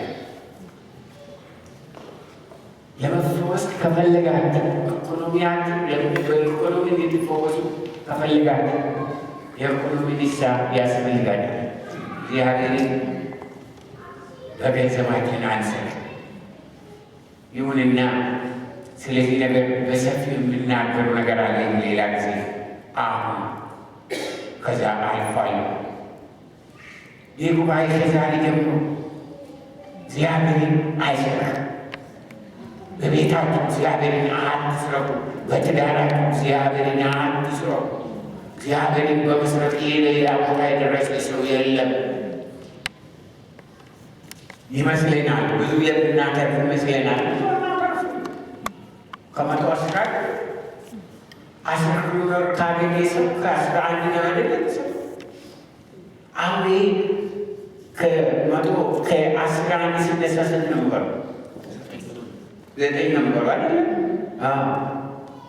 በ9 ክሮኖር ከችግር ካልወጣ አንድ ቢጨመርልኝ ትወጣለህ? የምትወጣ ከሆነ አንድ ክሮኖር ይጨምርልሃል። አትወጣም። ዘላን ደብር የሰይጣን ውሸት። ከ110 ሲነሳ ስንት ነው? ስንት ነው? የረሳችሁ ነው መሰለኝ። ሂሳብ ዘጠና በዘጠና ክሩኖር ከችግር ካልወጣ 10 ክሩኖር ብትጨምርልኝ ትወጣለህ? ይወጣል ወይ? አትወጣም። ይህ የሰይጣን ውሸት። ስለዚህ በኢኮኖሚያችን ላይ በገቢያችን ላይ ውሳኔ ወስኑ። እግዚአብሔር ወይ በገቢ ታዘዛለሁ። በግራዬ ያ ትልቅ በረከት ነው ወገኖቼ። እግዚአብሔርን ጊዜ አንሰጥም። እግዚአብሔር ምን አለ በአንደኛ ሳሙኤል ምዕራፍ 2 ቁጥር 30 ላይ ያከበሩኝን አከብራለሁ፣ ያከበሩኝን አከብራለሁ ብሎ ሲ ድምፃችሁ ከፍ አድርጉና በእግዚአብሔር መከበር እንዴት ነው? እግዚአብሔር ቢያከብራችሁ እንዴት ነው? በእግዚአብሔር መከበር እንዴት ነው? እግዚአብሔር መናገር እግዚአብሔር አምጣ የናቁኝም ደግሞ ይናቃሉ። ያከበሩኝን እኔ አከብራለሁ፣ የናቁ ይናቃሉ። በህይወት ቦታ ይናቃሉ። ንግግራቸው፣ ወሬያቸው ማንም አይሰማቸው፣ ማንም ግድ የላቸውም። ሰዎች እግዚአብሔርን ለማክበር በምትሉ መንገድ ሰዎች በሄዳችሁበት ቦታ ያከብሯችኋል፣ ያከብሯችኋል። ያ ነው በአንደኛ ሳሙኤል ምዕራፍ 2 ቁጥር 30 ላይ ያከበሩኝን አከብራለሁና የናቁኝን ይናቃሉ ይላል። በምናውቀው እግዚአብሔርን እናክብር። እግዚአብሔርን በቃሉ አለማክበር፣ በአምልኮ አለማክበር፣ እግዚአብሔርን በቤቱ አለማክበር፣ በስርዓቱ አለማክበር፣ በአስራት አለማክበር ትልቅ ንቀት ነው። በእግዚአብሔር ቤት ብልጥ ወይም ጮሌ መሆን መሞከር ከመንገድ መውጣት። በአሁኑ ጊዜ እጅግ ስለምንጠቀምበት ቴክኖሎጂ እግዚአብሔርን እናመሰግናለን። በጣም እንጠቀማለን። ነገር ግን ብዙዎች ክርስቲያኖች ከቴክኖሎጂ የተነሳ አምልኮ በኦንላይን አሉ እያሉ ቤተክርስቲያን አይደል ወደ ቅዱሳን ጉባኤ አይደል። እነሱ የምታደርጉ ካላችሁ ተሳስታችኋል። ኦንላይን የእግዚአብሔር በህብረት እግዚአብሔር በህብረት ያያዘው ክብር የለም፣ ፍቅር የለም፣ መንፈስ የለም፣ መጽናናት የለም። ኦንላይን ነገር ግን ቤተክርስቲያንን አይተካም። ቤተክርስቲያንን የሚተካ በሰማይ በምድር የለም። ሰማችሁ? እና ስለዚህ ይሄንን መጠንቀቅ ያስፈልገናል። በመዝሙረ ዳዊት 133 ላይ የህብረትን ውበት፣ የህብረትን መዓዛ፣ የህብረትን በረከት ይዘረዝራል። ይህን በኦንላይን አናገኝም። እግዚአብሔርን ማዕከል ቁጭ ብሎ ማምለክ፣ የጌታን ስም መጥራት ትልቅ በረከት። ቤተ ክርስቲያንን የሚተካ ነገር አይኖርም። በማቴዎስ ወንጌል ምዕራፍ 18 ቁጥር 19 እና 20 ላይ ከእናንተ ሁለቱ በምድር ላይ በማናቸው በምትለምኑት ነገር ሁሉ ቢስማሙ በሰማያት ካለው ከአባቴ ዘንድ ይደረግላቸዋል። 2 ወይም 3 በስሜ በሚሰበሰቡበት በዛ በመካከላቸው ይሆናሉ ይላል። ምንድን ነው? ዲቫይን ኮኔክሽን። ሰዎች በመለኮታዊ መካከል ሲያያዙ እግዚአብሔር በሁለታችን ሁላችን ተገናኝተን እንደዚህ በመካከላችን እንደሚገኝ ቃል ሰጠ። በአንቴና በላፕቶፕ መካከል ይገኛሉ አላለ። አይገኝም። ኔቨር ለዚህ ተጠንቀቁ። እግዚአብሔርን በዛ እንድናከብር ያስፈልጋል። በዚህ በተስፋ ቃል መሰረት ጌታ በመካከላችን የሚገኘው ለጸሎታችን መልስ የሚመጣው በመስማማትና በህብረት በአንድ ላይ ሲሆን በዕብራውያን ምዕራፍ 10 ቁጥር 24-25 ላይ ለፍቅርና ለመልካም ሥራ እንድንነቃቃ እርስ በርሳችን እንተያየን። እርስ በርሳችን ምን እናድርግ? ምን እናድርግ? ምን ማለት ነው? እንገናኝ ማለት አብረን ነው ማለት እንገናኝ። ይሄ በጣም በጣም አስፈላጊ ነገር ነው። እንተያይ። በአንዳንዶቹ ዘንድ ልማድ እንደሆነ መሰብሰባችንን አንተው። መሰብሰብ እጅግ አስፈላጊ ወገኖቼ። ለፍቅርና ለመልካም ሥራ ለመነቃቃት መተያይ፣ መሰባሰብ፣ መያያዝ መለኮታዊ ወይም መንፈሳዊ መርሆ። ይህንን ነገር አስቡበት። የዘላለም እግዚአብሔር በሕይወታችን ሆነ በጉባኤያችን የተስፋ ቃሉን በሙላት የሚገልጠው እነዚህ ጥቃቅን ነገሮችን መዝመር በማዝያት በፍጹም መሰጠት ወደ ራሳችን መጨረሻ ስንመጣ ሁሉም ነገር ለጌታ ሰጥተን መናዘዝ ስንጀምር የራሳችን መጨረሻ ይሆናል። የእግዚአብሔር መጀመሪያ ይሆናል። አሁንም እግዚአብሔር ይሄንን ዘመን የራሳችሁ መጨረሻ ያድርግላችሁ። ይሄንን ኮንፍራንስ የራሳችሁ መጨረሻ ያድርግላችሁ። በእጃችሁ እንደ አሻንጉሊት ወዲህ ወዲህ የሚያሰኛችሁ ነገር እግዚአብሔር ከእጃችሁ ያስጥላችሁ። ለዛ እኛን እግዚአብሔር ያመጣልን ትልቅ ስራ፣ ይህንን ትልቁን ስራ ዝም ብለን በጨዋታ ልንሰራ አንችል። እግዚአብሔር በሚለው መንገድ መሄድ ያስፈልገናል። ወገኖቼ ነገሩ ግልጽ ነው፣ እጅግ ግልጽ ነው። ለራሳችን ሞተን ለእግዚአብሔር መኖር ወይም ደግሞ ለእግዚአብሔር ሞተን ለራሳችን መኖር ምርጫ ነው። ይሁንና እስካሁን የጠቀስናቸው ሁሉ መታረም ቢያስፈልጋቸው ያለ ጸሎት ሕይወት ሁሉም ከንቱ ምኞት ሆኖ ይቀራል። ጸሎት በሁለተኛ ዜና ምዕራፍ 7 ቁጥር 14 ላይ በስሜ የተጠራ ሕዝብ ሰውነታችሁን አዋርዱ ጸልዩ ይላል። በጸሎት ደግሞ በስሜ የተጠራ ሕዝብ በእግዚአብሔር ስም የተጠራ በእግዚአብሔር ስም የተጠራ በእግዚአብሔር ስም የተጠራ ሕዝብ ሲጸልይ በምድር ላይ ሆኖ ሲመጣል ነው ያለው እና ስለዚህ በእግዚአብሔር ስም መጠራት ምንድን ነው? ከእግዚአብሔር መወለድ ተስፋዬ ጫላ የተባለበት ከጫላ ስለተወለደ ዝም ብሎ የሰው ስም ያንተ ስም ማን ነው? ጫላ በቃ ተስፋዬ ጫላ ይባላል። እኔ ስለተወለድኩበት ሜትሮሳ ጉድና የተባለ ጉድና መርጬ አይደለም ስለተወለድኩበት።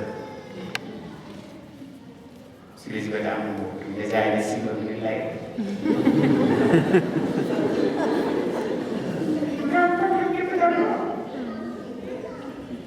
እያንዳንዳችሁ የምትጠሩበት ስም ዝም ብሎ አይደለም ማለት ከመንገዳገኛችሁ የገለጽ ሆኖ ያ የበሱ ጠራ ብላል አይደለም።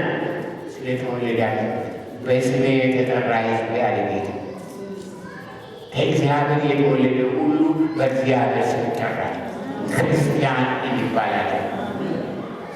እና ስለዚህ እንደዚያ አይነት ሕዝብ በስሜ የተጠራ ሕዝብ ሰውነታችሁን አዋርዱ ብጸልዩ ፊቴን ብፈልግ እኔ ምን ሆናለሁ አለ በሰማይ ሆኜ ይሰማል። እስኪ ቃሉ እንትን እንድናደርግ ብናነበው በጣም ሁለተኛ ዜና ምዕራፍ 7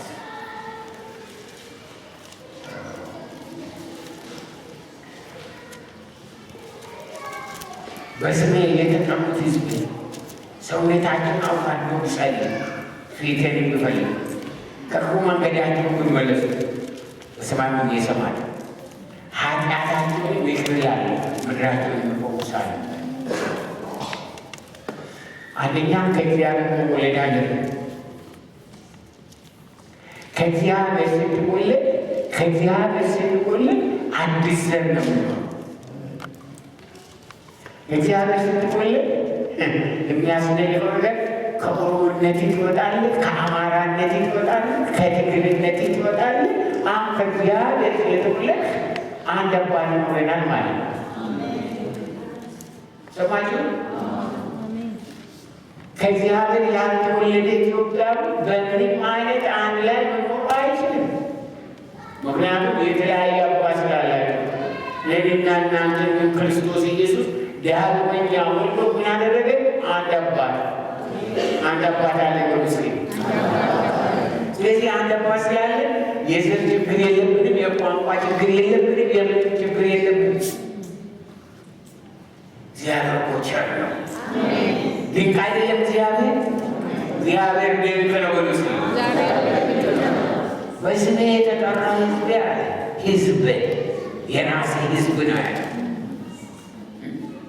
ሕዝብ ሰውነታቸውን አዋርደው በእግዚአብሔር የተጠራ ሕዝብ ሰውነቱን ማዋረድ ራሱን ማዋረድ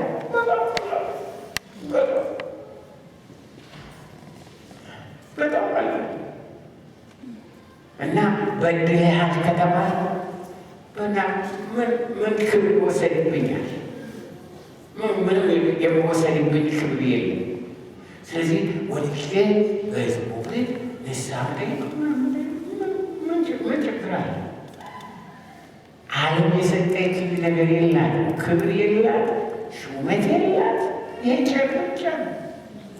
ይህ ጨርቅ ከፈለገች ደግሞ ሽ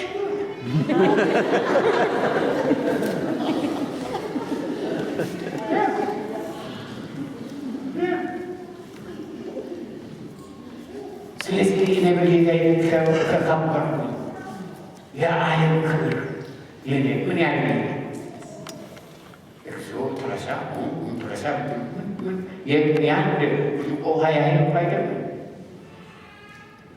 ይሆናል ተጠንቀቁ፣ አስተውሉ፣ የእግዚአብሔር አስተውሉ።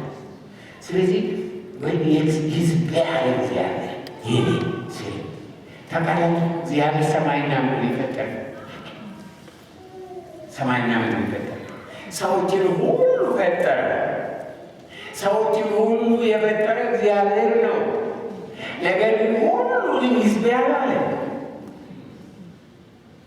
ሁሉ ሕዝብ አላለ።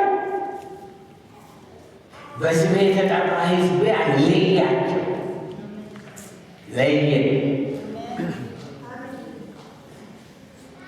ስለዚህ እኔና እናንተ እግዚአብሔር የሚያየው እንደ ሕዝብ ከዓለም ሕዝብ መሆን አይደለም።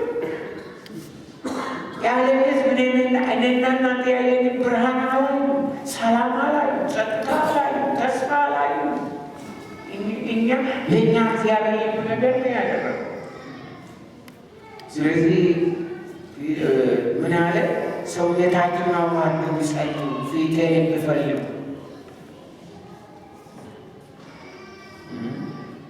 ከክፉ መንገዳቸው ይመለሱ፣ በሰማይ ይሰማል፣ ኃጢአታቸውን ይቅር ይላል፣ ምድራቸውን ይፈውሳል። ማለት የሚያስደንቅ አይደለም? እግዚአብሔር የዓለምን ነገር እግዚአብሔር የስዊድንን ነገር የስካንዲኔቪያንን የዓለምን ነገር የሰጠው ለዩናይትድ ኔሽን አይደለም፣ ለስዊዲሽ መንግስት አይደለም፣ ለኢትዮጵያ መንግስት አይደለም፣ የማንም አይደለም፣ ለልጆቹ ልባ እግዚአብሔር ዓለምን የሰጠው ለልጆቹ። ልጆቹ ግን ምን መሆን አለባቸው? ራሳቸውን አዋርደው መጸለይ። አንዳንድ ሰዎች ጸሎትን ሲጸልዩ ያቆርመድማል። ለዚህ አድርገህ እንደዚህ ብታደርግ ጌታው እንደዚህ ቢሆን ኖሮ እንዲህ አይሆንም ነበር። በቃ እንደው እንትን ይሰጠዋል። አንድ ይባል መጸለይ እግዚአብሔር የሚሰማን አይደለም።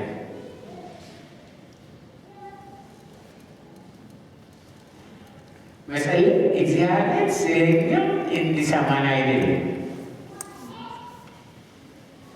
እግዚአብሔር እኛ የምንለው እንዲሰማ አይደለም የምንጸልየው። መጸለይ ምንድን ነው? እግዚአብሔር ስለኛ የሚለው ከእሱ መስማት ነው። እግዚአብሔር የሚለው ነገር አለ። ስለዚህ ስትጸልይ አንተ እንደዚህ ወጥቼ እንደዚህ ገብቼ እንደዚህ ብላ እሱን ተውና ጌታ የምትላለህ ስለኝ መጸለይ ማምረም አይደለም። መጸለይ እግዚአብሔር መስማት ነው። መጸለይ እግዚአብሔር መስማት ነው። ወይስ እግዚአብሔር ስለ አገር ምን ይላል? ስለ እኔ ምን ይላል? ስለ ኑሮዬ፣ ስለ ትዳሬ ምን ይላል እግዚአብሔር? ስለዚህ ብዙ ጊዜ በማምረም ጊዜያችንን እንጨርሳለን። ማምረም ምን እንደሆነ ታውቃለህ? ማምረም ለሰይጣን መዝሙር መዘመር በቃ እንደዚህ ሆነ እንደዚህ በቃ አዲስ በሚስቴ ላይ የጻፍኩ አዲስ በልጄ ላይ የጻፍኩ በመንግስት ላይ የጻፍኩ አዲስ ሴጣን ደስ ነው።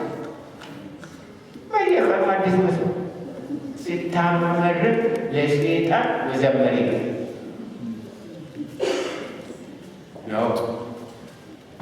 እኛ በእግዚአብሔር ፊት በምስጋና እንቀርባለን። ቅዱስ እያልን እንቀርባለን። አዋቂ ነህ ብለናል።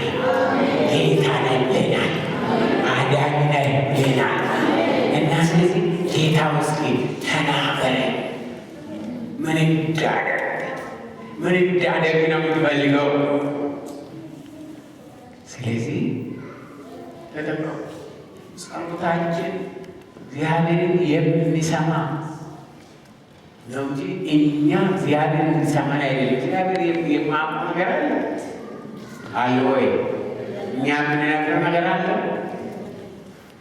ጸሎታችን እግዚአብሔርን አይለውጥም። ጸሎታችን እኛን ይለውጣል።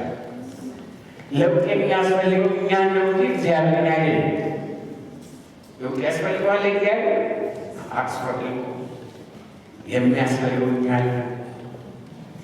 ስለዚህ ብትጸልዩ አለ ጌታ መጸለይ እግዚአብሔር እግዚአብሔርን የመፍራት እግዚአብሔርን የማስቀደም እግዚአብሔርን የምታመን የመስማት ጸጋ በስለሆነ የሚመጣው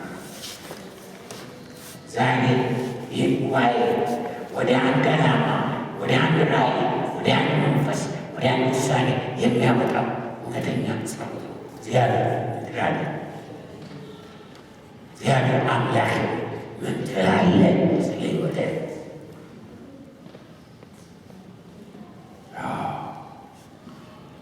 ስለዚህ ከንስሐ ጀምር ጥቃቅኑን በመጠኑ ተመለከት። ንስሐ ምን እንደሆነ ንስሐ መስተካከል ምንድን ነው? የእግዚአብሔር መንገድ መቅደል እግዚአብሔር ወደ እኔና ወደ እናንተ የመጣበት ከዛ እግዚአብሔር ወደ ሕይወታችን በሚመጣበት ጊዜ በምድር ላይ ምን ማድረግ እንደሚገባን ያውቃል። እኔንና እናንተን ያሰማራናል። አንቺ ልጅ በዚህ ውጭ፣ አንተ ልጅ በዚህ ውጣ። እግዚአብሔር ስማያል። እግዚአብሔር ስማያል። የአስራ 5 ቀን በፊት ባለቤቴ ስራ አትሰራም ነበረ። ነፃ ቀን ነበራትና እኔም ቤት ነበረው እና አንድ ቦታ መጥቼ ደርሼ እመጣለሁ አለችና ወጣች።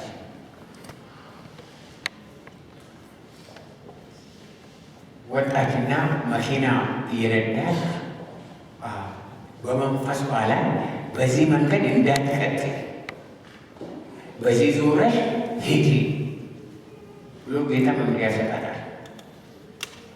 በዚህ ብትሄድ አቋራጭ፣ ነገር ግን በዚህ ቃል እንዳትሄጂ በዚህ ሂጂ ይላል። ከዛ በኋላ ቀጠለችና ይህ መንገድ እኔ አይገባኝም ሄዳ በዛ ስትሄድ ዞሬችና ወደ ፈለገች መጣች። ፈለገችና አድርጋ ከዛ ስትወጣ ምን ሆኖ እንዳገኘች ታውቃላችሁ? በዛ እሷ በምታልፍበት በዛ እንትን ላይ አውሮፕላን ከላይ በመንገድ ላይ ወደቀ።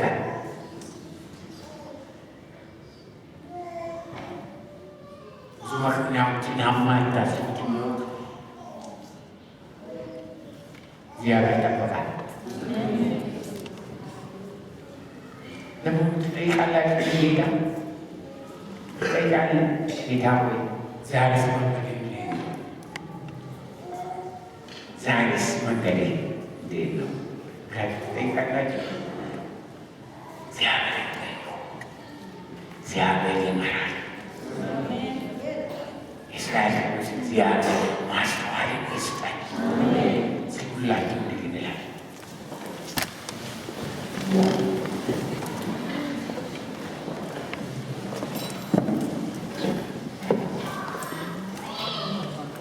አጠር ያለ ጸሎት ጸልያለሁ።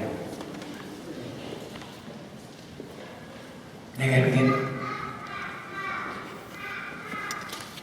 ያንዳንዳችሁ አይናችሁ ጨፍ በእግዚአብሔር ማስተካከል የሚገባኝ ነገር አለ። ከተነገረው ውስጥ ብዙ ነገር አለ።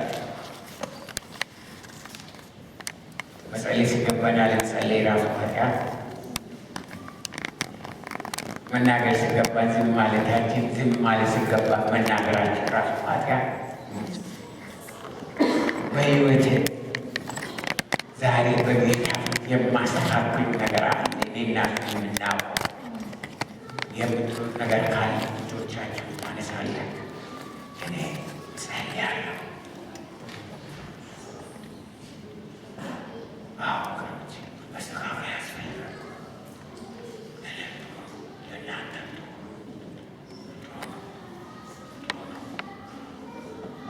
መስተካከል፣ ይህ ዘመን የመስተካከል ዘመን መስተካከል። ዶክተር እግዚአብሔር ይባርኮት በላቸው።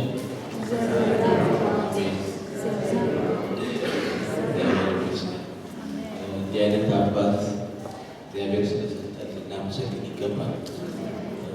ምክንያቱም አባቶች ውድ ናቸው። የሚናገሩት ቃል፣ የሚመክሩት ቃል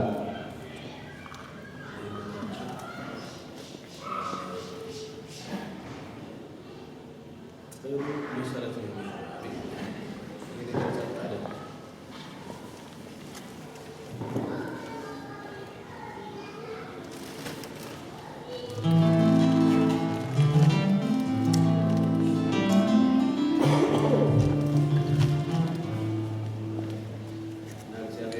ስለዚህ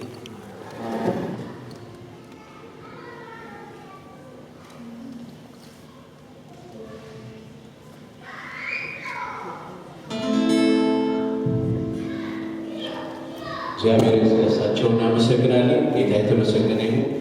በጣም ይቅርታ ቅድም መውጣት የነበረብኝ ወደዚህ ከመምጣቴ በፊት ልጄ ኳስ ተጫዋች 10 ዓመቱ ነው እና በጣም እንግዲህ ጥሩ ተጫዋች ነው።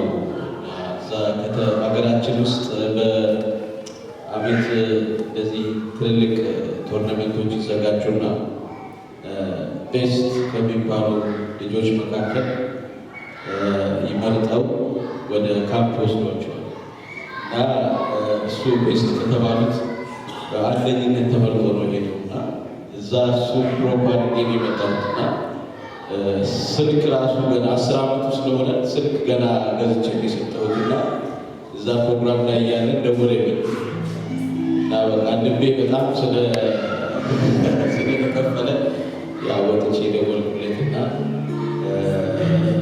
ያው ግዴታ ቦታ ስለነበረ ሄዱ። በጣም እንግዲህ የቤልጆች ጉዳይ ታውቃላችሁ እና